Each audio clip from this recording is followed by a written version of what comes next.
Hello, everyone.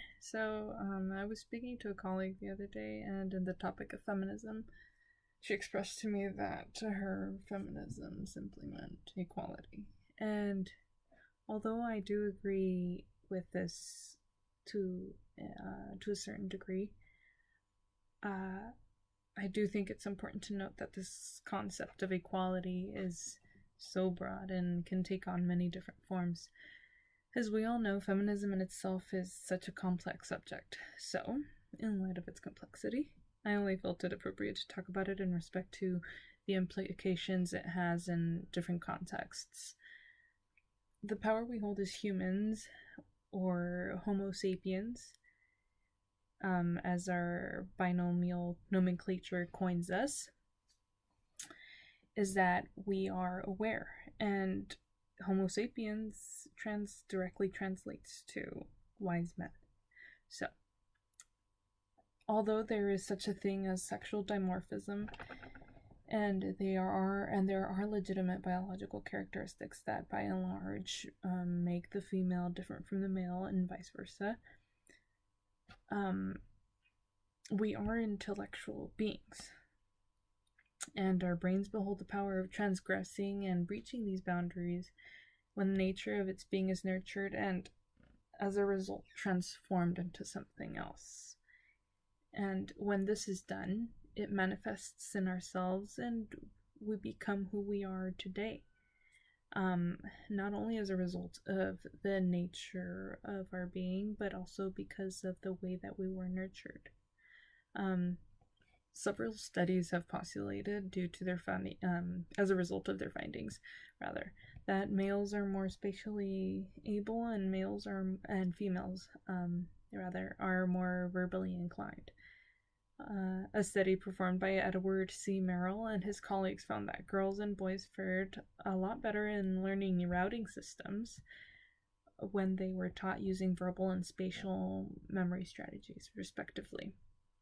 Because of these findings, it is believed that this, to some degree, can explain the gender gap in STEM careers and executive positions and other careers that are more popularly associated with males. However, the brain is so plastic that with proper scaffolding, such inherent inclinations can take a backseat. Another study I came up on, and I apologize, I do not have the citation for this. I just remember I read it a while ago, so I just hope you trust my word for it. So one group was told girls were good at math, and the other group was told that they were not good at math. And after each of these two groups were told these things, they were subsequently given a test along with male peers of the same age. And unsurprisingly, the girls that were reassured of their abilities fared exponentially better than the other group, rivaling the scores of their male peers.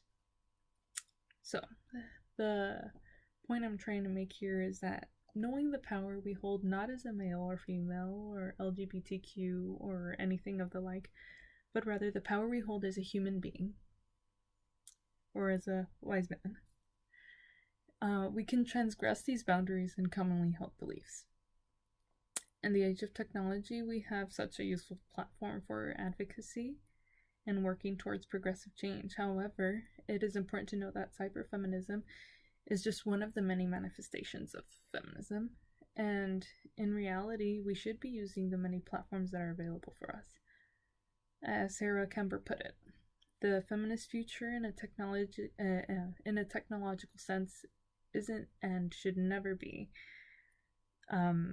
only about technology, for the issues feminism attempts to correct are much too complex to be addressed via one platform. As she said, feminism is not linear. It's much more complex than that. So,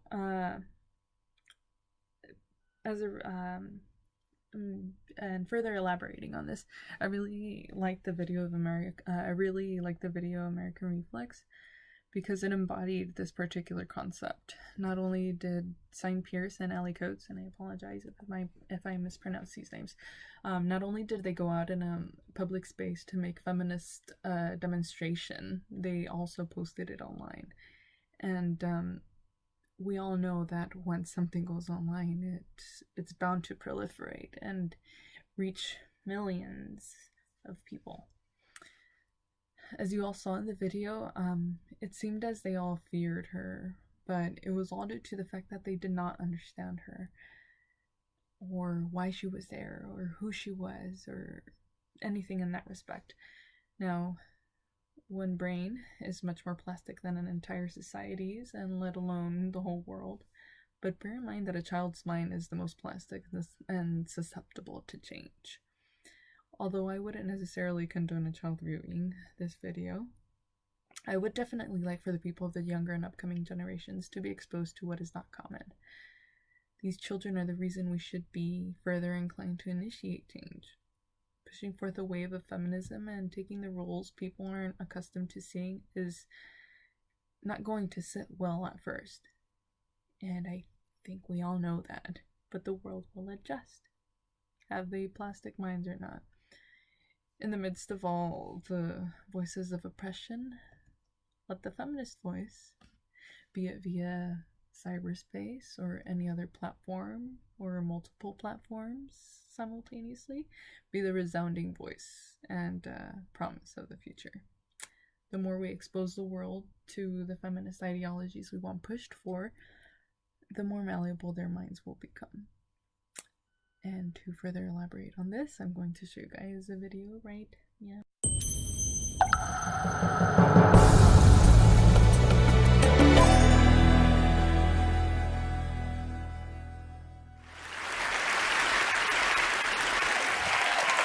Hi, everyone. Thanks, Pat. Thank you. Get me all wound up now. Good. Don't do that. You know, Wow. when I was watching the video again of the match, you know, you must have felt like the fate of the world's women was on every stroke you took on that. Were you feeling that? First of all, Bobby Riggs, he was a former #1 player. He wasn't just some hacker, by the way. He was one of my heroes, and I admired him. And that's the reason I beat him, actually, is because I respected him. It's true. My mom and dad, especially my dad, always said, respect your opponent and never underestimate them, ever. And he's correct. He was absolutely correct. But I knew it was about social change. And I was really nervous about whenever we announced it. And I thought, I felt like the whole world was on my shoulders. And I thought, if I lose, it's going to put women back 50 years at least. Title IX had just been passed the year before, June 23rd, 1972. And women's professional tennis, there were 9 of us that signed a $1 contract in 1970. Now remember, the match is in 73. So we're only in our 3rd year of having a tour where we could actually play, have a place to compete, and make a living. So there were 9 of us that signed that $1 contract. And our dream was for any girl born in any place in the world, if she were good enough, there'd be a place for her to compete and for us to make a living. Because before 1968, we made $14 a day, and we were under the control of organizations. So we really wanted to break away from that. But we knew it wasn't really about our generation so much. We knew it was about the future generations. We do stand on the shoulders of the people that came before us. There's no question. But every generation has a chance to make it better. That was really on my mind, is that I really wanted to start matching the hearts and minds to Title IX. Title IX, in case anybody doesn't know, which a lot of people don't probably know, but any federal funds given to a high school, college, or university, either public or private, had to finally give equal monies to boys and girls. And that changed everything. So you can have a law, but it's changing the hearts and minds to match up with it. That's when it really rocks. Right. Totally. So that was on my mind. I want to start that change in the hearts and minds. So it was really, but 2 things came out of that match. For women, self-confidence, empowerment. They actually had enough nerve to ask for a raise. So I used to think that gender inequality was not something that affected me, and to be completely honest, it hasn't to this day. At least not to the degree that I felt really oppressed or uncomfortable or anything like that. Um, However, this is all thanks to the steps other feminists have taken before me. Now, my stance, I feel, is taking on a major that is more commonly associated with men. Although my position in this, and my step forward in this respect, doesn't hold the same global attention that, say, Billie Jean's monumental win against a male tennis player held in the time of Title I, or Title IX, rather. Sorry about that. I know someone is paying attention and hopefully inspired to transgress the barriers society has held before them, not just because of personal reasons, but also to continue this chain reaction. As we all know, our world is becoming inevitably more technologically driven, and the world as we know it is becoming more cyber inclined. So, regardless of the fact that it is important that we do use cyber feminism as the main platform for pushing forth whatever feminist ideologies we want advocated for, it is important that we take on different platforms.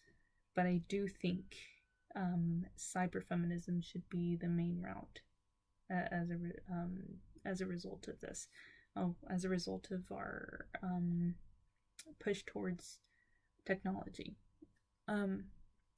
Also, regardless of the fact that this is that technology is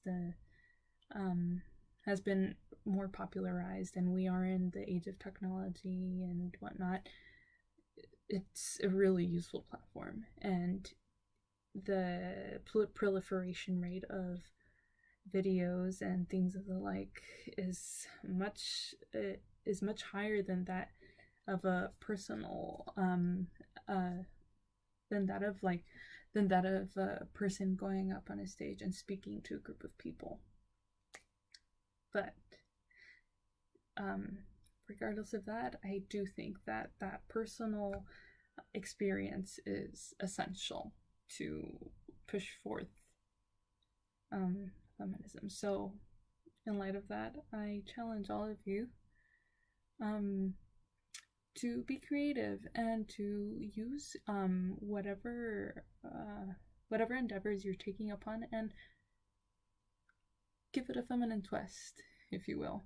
So I didn't think of